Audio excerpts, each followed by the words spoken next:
चमकपुर गांव में गोपाल नाम का एक लड़का रहता था।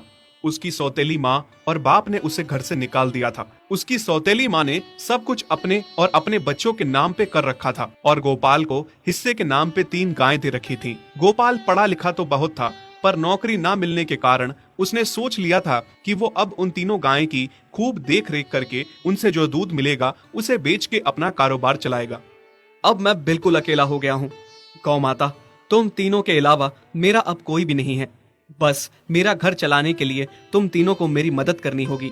तीनों गायें बहुत ही हट्टी कट्टी और जवान थीं और रिश्ते में भी एक दूसरे की बहनें लगती थीं। चंपा, चमेली और मैना। मैना सबसे बड़ी और समझदार गाय थी। चंपा गर्भवती थी और चमेली को अभी अभी बच्चा हुआ था। वो दूध दे रही थी, जिसके दूध को बेच के गोपाल का थोड़ा बहुत घर चल रहा था। पर गोपाल को अब चंपा और मैना पे पूरा भरोसा था कि जब उनका बच्चा हो जाएगा तो वो खूब दूध देने लगेंगी और जिससे उसका कारोबार अच्छे से सेट हो जाएगा। देखा चमेली बहन, हमारे मालिक को कितनी उम्मीदें हैं हम तीनों से। हाँ चंपा, सुना मैंने, मालिक ने हमसे कितनी सारी उम्मीदें लगा रखी हैं। और उम्मीद रखे भी क्यों ना, कितना समय खर्च करते हैं मालिक हम पे और कितनी सेवा करते हैं हमारी, कितना खिलाते पिलाते हैं हमें। और फिर हम मालिक की उम्मीदों पे खरा ना उतरेंगी तो धिक्कार है हमारी जिंदगी पर। सही कह रही हो बहन तुम।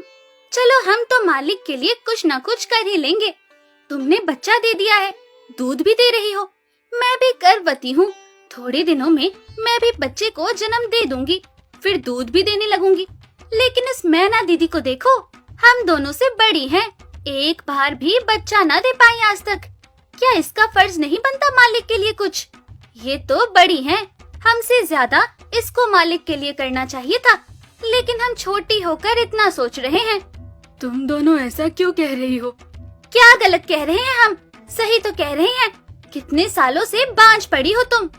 ऐसा कैसे कह सकती हो तुम? बच्चा देना ना देना मेरे हाथ में थोड़े ना है। मैं भी तो माँ बनना चाहती हूँ ना। मैं भी चाहती हूँ कि दूध दूँ और मालिक को मेरे दूध से कुछ फायदा हो। अरे तुम क्या बच्चा दोगी जो इतने सालों से नहीं दे पाई?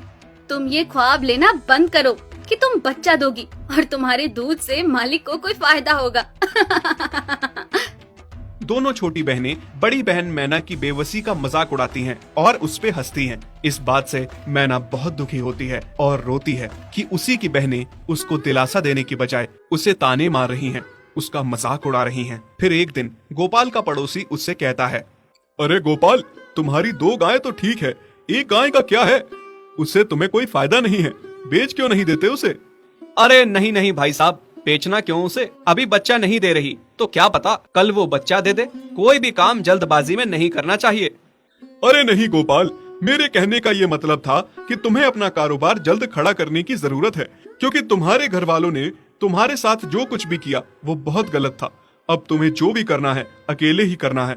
आगे शादी भी तो करनी है तुम्हें, उसके लिए भी खूब पैसा कमाना पड़ेगा। जब तुम्हारी सारी गायें दूध देंगी तभी तो कारोबार अच्छा चलेगा ना। हाँ, बात तो तुम सही कह रहे हो भाई। मेरी मानो तो तुम अपनी गायों को क्रॉस करवा के देख लो, शायद उससे बच्चा हो जाए। हाँ, ये सुझाव तुमने सही दिया, मैं कल ही ऐसा कर लेता हूँ। सुना तुमने मैना बहन मालिक की बातों को? कितना परेशान है मालिक तुम्हारी वजह से, पर तुम्हें तो कोई बात कह ही नहीं सकते। झट से बुरा जो मान जाती हो तुम। मैना ये सब सुन के बहुत दुखी होती है, पर करती भी क्या, उसके हाथ में कुछ नहीं था। गोपाल ने मैना को क्रॉस करवा के भी देखा, पर उसका भी कोई फायदा नहीं हुआ। गोपाल, जो सुझाव मैंने तुम्हें दिया था, क्या वो तुमने आजमाया?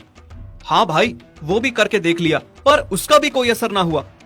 ये गाय किसी काम की नहीं है गोपाल, मेरी मानो तो इसे बेच दो। मैं सोच रहा हूँ एक बार फिर से क्रॉस करवा के देखता हूँ, शायद कोई बात बन जाए। देख लो, पर मुझे नहीं लगता। देखा, इन लोगों को भी पता चल गया तुम बच्चा नहीं दे सकती, तुम बांझ ही रहोगी। सही कह रही हो तुम दीदी, इतने जतन करने के बाद भी बच्चा नहीं हो रहा तो अब क्या होगा? गोपाल मैना को एक बार फिर से क्रॉस करवा लेता है। दोनों बहनें चंपा और चमेली मैना के बांझपन का मजाक उड़ाती हैं और उस पे खूब हंसती हैं। फिर एक दिन मैना चमेली के बच्चे के साथ खेल रही थी कि तभी चंपा देख लेती है। हाँ देख तो चमेली दीदी, ये मैना दीदी तेरे बच्चे के साथ क्या कर रही है? मुझे समझ में नहीं आ रहा, तू इस बांझ के साथ अपने बच्चे को कैसे छोड़ सकती है? जब मेरा बच्चा आ जाएगा